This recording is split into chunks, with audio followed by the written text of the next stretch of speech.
بسم اللہ الرحمن الرحیم۔ السلام علیکم۔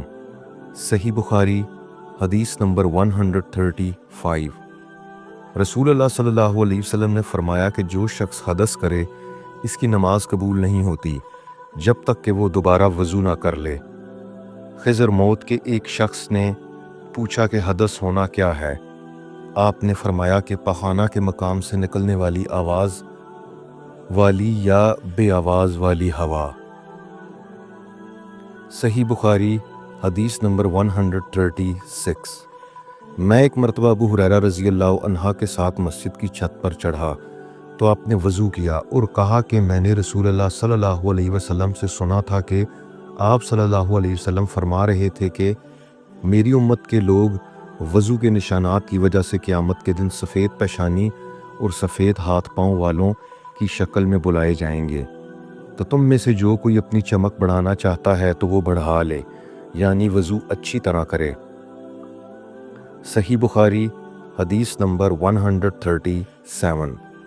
انہوں نے رسول کریم صلی اللہ علیہ وسلم سے شکایت کی کہ ایک شخص ہے جسے یہ خیال ہوتا ہے کہ نماز میں کوئی چیز یعنی ہوا نکلتی معلوم ہوئی ہے۔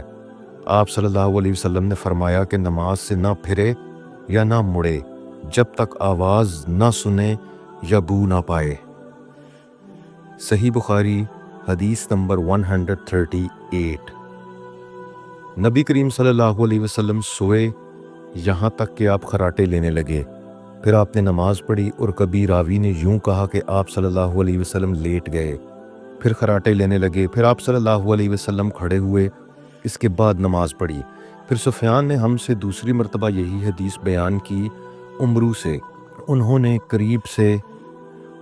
ابن عباس رضی اللہ عنہما سے نقل کیا کہ وہ کہتے تھے کہ ایک مرتبہ میں نے اپنی خالہ ام المومنین حضرت میمونہ کے گھر رات گزاری، تو میں نے دیکھا کہ رسول اللہ صلی اللہ علیہ وسلم رات کو اٹھے۔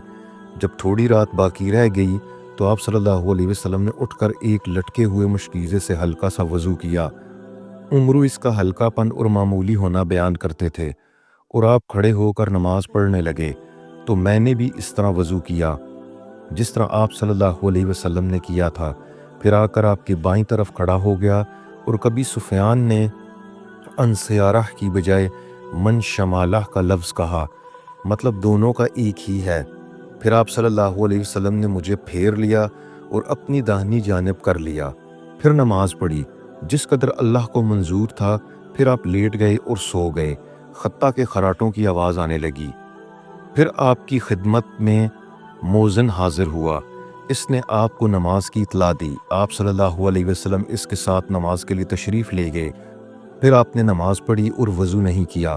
سفیان کہتے ہیں کہ ہم نے عمرو سے کہا، کچھ لوگ کہتے ہیں کہ رسول اللہ صلی اللہ علیہ وسلم کی آنکھیں سوتی تھیں، دل نہیں سوتا تھا۔ عمرو نے کہا، میں نے عبید بن عمیر سے سنا، وہ کہتے تھے کہ انبیاء علیہ السلام کے خواب بھی وہی ہوتے ہیں۔ پھر قرآن کی یہ آیت پڑھی، میں خواب میں دیکھتا ہوں کہ میں تجھے ذبح کر رہا ہوں۔ صحیح بخاری حدیث نمبر 139۔ رسول اللہ صلی اللہ علیہ وسلم میدان عرفات سے واپس ہوئے، جب گھاٹی میں پہنچے تو آپ صلی اللہ علیہ وسلم اتر گئے۔ آپ صلی اللہ علیہ وسلم نے پہلے پیشاب کیا، پھر وضو کیا اور خوب اچھی طرح نہیں کیا۔ تب میں نے کہا، یا رسول اللہ، نماز کا وقت آ گیا۔ آپ صلی اللہ علیہ وسلم نے فرمایا، نماز تمہارے آگے ہے، یعنی مزدلفہ چل کر پڑھیں گے۔ جب مزدلفہ میں پہنچے تو آپ نے خوب اچھی طرح وضو کیا، پھر جماعت کھڑی کی گئی۔ آپ صلی اللہ علیہ وسلم نے مغرب کی نماز پڑھی، پھر ہر شخص نے اپنے اونٹ کو اپنی جگہ بٹھلایا، پھر عشاء کی جماعت کھڑی کی گئی اور آپ صلی اللہ علیہ وسلم نے نماز پڑھی، اور ان دونوں نمازوں کے درمیان کوئی نماز نہیں پڑھی۔ صحیح بخاری حدیث نمبر 140۔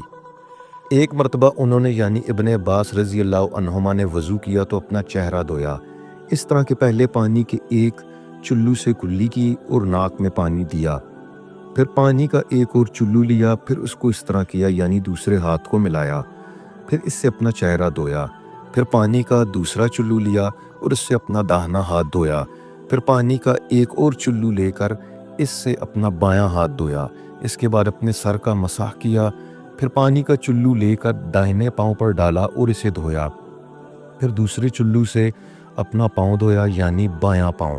اس کے بعد کہا کہ میں نے رسول اللہ صلی اللہ علیہ وسلم کو اسی طرح وضو کرتے ہوئے دیکھا ہے۔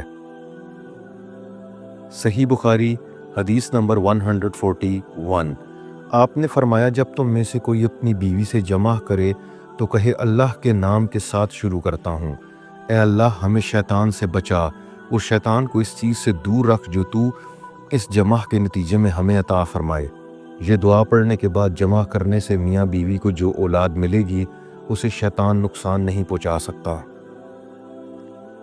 صحیح بخاری حدیث نمبر 142۔ رسول کریم صلی اللہ علیہ وسلم جب قضائے حاجت کے لیے بیت الخلاء میں داخل ہوتے تو یہ دعا پڑھتے، اے اللہ میں ناپاک جنوں اور ناپاک جننیوں سے تیری پناہ مانگتا ہوں۔ صحیح بخاری حدیث نمبر 143۔ نبی کریم صلی اللہ علیہ وسلم بیت الخلاء میں تشریف لے گئے۔ میں نے بیت الخلاء کے قریب آپ کے لیے وضو کا پانی رکھ دیا۔ باہر نکل کر آپ نے پوچھا یہ کس نے رکھا؟ جب آپ کو بتلایا گیا تو آپ نے میرے لیے دعا کی اور فرمایا اے اللہ اس کو دین کی سمجھ عطا فرمائیو۔ صحیح بخاری حدیث نمبر 144۔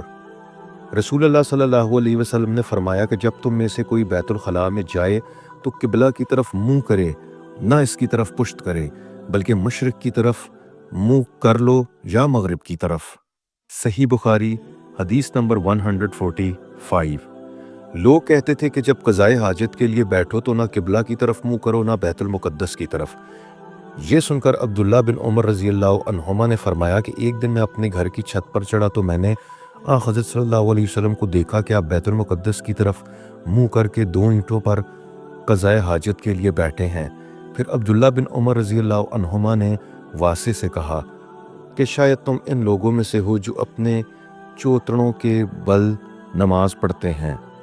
تب میں نے کہا خدا کی قسم میں نہیں جانتا کہ آپ کا مطلب کیا ہے۔